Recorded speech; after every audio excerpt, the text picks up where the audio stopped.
Assalomu alaykum hurmatli yurtdoshlar. Urganchning dik o'rtasida, ya'ni Luchovoyda tayyor pishgan karushdan qurilgan ko'rib turgan shu domingiz sotuvga chiqdi. Eng zo'r tarafi, xohlasangiz subsidiya, xohlasangiz kreditga, xohlasangiz shtirni tashiysizdan ajratib xarid qilib o'zingiz yashayverasiz.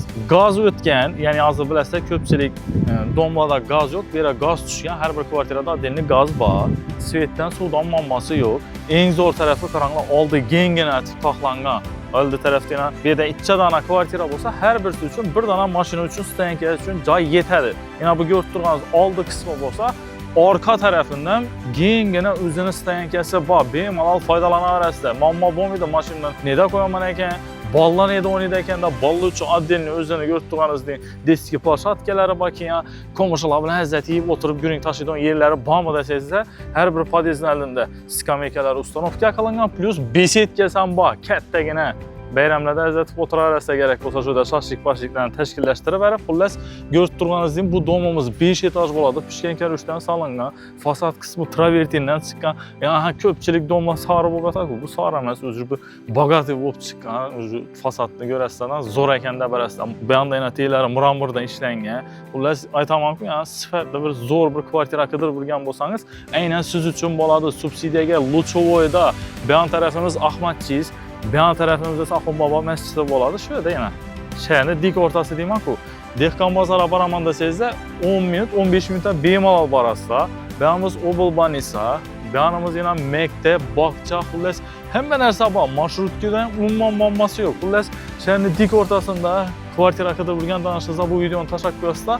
Ko'rib turganingizdek podyezdning eshiklaridan akkuratni taqlaganlar, polni yana ko'rib turganingizdek podyezdning eshiklaridan parolli ustanovka qilingan, naveslar qilingan, hamma narsasi full atib taqlangan. Aynan shu domimizda eng kichkina kvartiramiz 40 kvadrat metr bo'ladi, eng kattasi 75 kvadrat metr sotuvga chiqqan. Podyezdga kirib kelasizda zinolar qaranglar, kattagina atib taqlangan. Hozirgi yani podyezddan 25 sm katta dedi quruvchining gap so'zi bo'yicha, xudo xolasa bemalol o'zingiz kelib ko'rib bahosini beraverasizlar. Eng zo'r joyi podyezd keng bo'lsa, uyingizda remont etib turgan vaqtda qiynalmaysiz. Mebel ekkelasizmi, bitovoy texnika ekkelasizmi, qiynalmaysiz. Hazrat kelib chiqib yuraverasiz. Polni podyezdning ham travertinni akkuratlatib chiqqan, perilarni ko'rishingiz mumkin, akkuratlatib taqlangan. Xullas, hozir birinchi xonadonimizni ko'rib chiqamiz. Bu ko'rib turganingiz esa 2 xonali kvartiramiz bo'ladi, 55 kvadrat metrli qaranglar, kengina chiqqan. Hazrat foydalanaverasizlar. Birinchi xonamiz, sovuqlar hamma narsasi tayyor, dutda stechkalar ham tap-takiz oynadan qurilgan. O'zingiz ko'rib bahosini berasizlar. Bu esa ikkinchi xonamiz bo'ladi.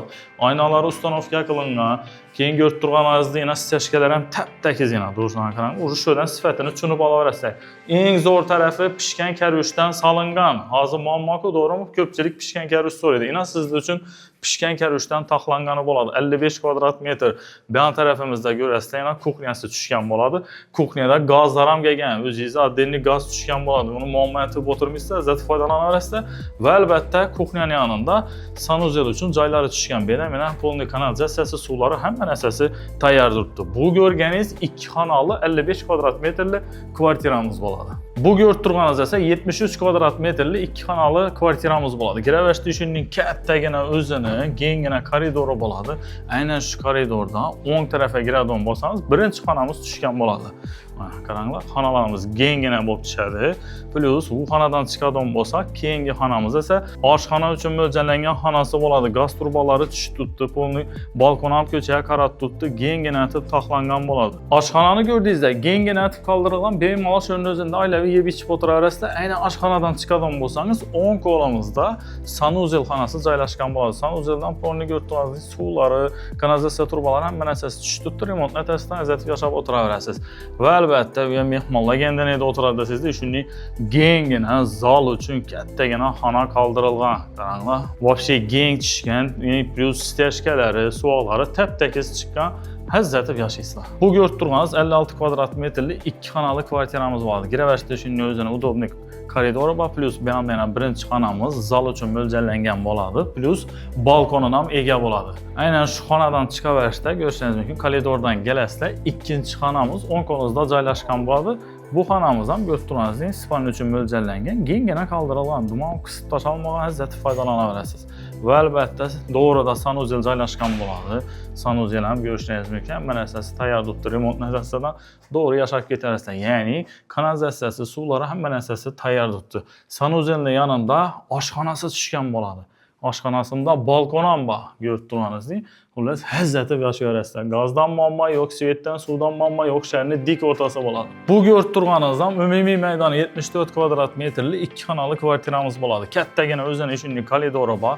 Koridordan o'ngga kiradigan bo'lsak, bir xona tushgan bo'ladi. Ko'ringlar, xonalar ham keng tushgan. 74 kvadrat metrdan hozir bilasizlar, kerak bo'lsa 4 xonali taxlat tutadi. Lekin bu yerda 2 xonali, lekin katta tushgan bo'ladi xonalari. Va albatta keyingi xonamiz oshxonasi bo'ladi. Oshxonaga qarang. Oshxonani o'zi kengina tushgan bo'ladi. Plus mebellarni ustanovka qildirasizlar. Shuni o'zidan stol kursilarni ustanovka qilib, azatib oilaviy bir ovqatlarni ham shunda yeb ichib o'tirsangizlar bo'ladi. Hamma narsasi tayyor turibdi. Oshxonani ko'rdingizlar, oshxonasi kengina tushgan. Aynan oshxonadan chiqib, to'g'ri o'ngga kiradigan bo'lsangizlar, sanuzel uchun xonasi qo'yib ketilgan bo'ladi. Ya'ni kattagina, kengina, bemalol hamma narsangiz sig'ib turaveradi. Va albatta oxirgi xonamiz mehmonlar uchun zali bo'ladi. Zalga qaranglar. Kengina tushgan, azatda foydalanaverasizlar. Umumiy maydoni 74 kvadrat metrli bo'ladi. Xudo xolasa bemalol subsidiya ham, kredit ham, naqd ham xarid qilsangiz bo'laveradi. Bu ko'rib turganingiz esa 2 xonali kvartiramiz bo'ladi. Umumiy maydoni 74 kvadrat metr, kengina shunday koridor tushgan. Plus birinchi xonamizga keladigan bo'lsak, kattagina o'zining spalnisi bo'ladi, qaranglar. Dim keng tushgan. Aynan shuni yonginasida yana bir xonamiz oshxona uchun mo'ljallangan bo'lib, balkondan ham ega bo'ladi. Plus yanında sanuzel tushgan, qaranglar. Sanuzel ham kattagina joylar qoldirilgan va albatta mehmonlar kelganda neda o'tiradi desangizda, kengina o'zining shunday zalini ham ega bo'ladi.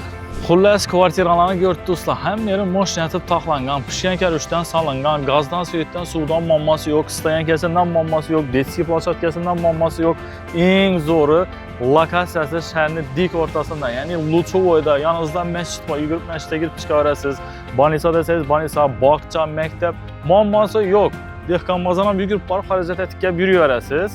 Ko'rib turganingizdek, kvadraturlarni tanishtirib chiqdik. Qaysi birisi sizga qiziq bo'lsa, nomerlarni qoldiramiz. Bemalol sotuv bo'limidan telefon urasizlar. O'zingizga kerak kvartira haqida ma'lumotlarga ega bo'lasizlar. Xohlasangiz subsidiya, xohlasangiz nalichiy, xohlasangiz kreditda xarid qilib, hazzatib yashayverasiz. Ha, aytgancha, quruvchining aytishi bo'yicha birinchi bo'lib telefon urib, o'sha misol joy olaman degan 5 odamga zo'rindan bonuslari, podarkalari bor ekan. Xullas, nomerlarni qoldiramiz. Hammamizga shunday toza joylarda joylarni olib yashab o'tirish nasib etsin. Ichingizda esa to'yla bo'laversin.